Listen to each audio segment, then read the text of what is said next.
Hello friends, welcome to Creative Medicine. In this lecture, we will learn about. Hello friends, let us now learn some important points about leuprolide.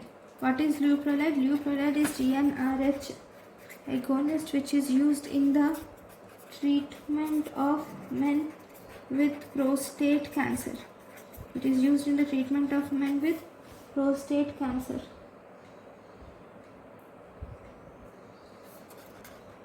Initially it will activate testosterone and thus leading to tumor flare. So to prevent this, to this leuprolide we add flutamide until down regulation occurs.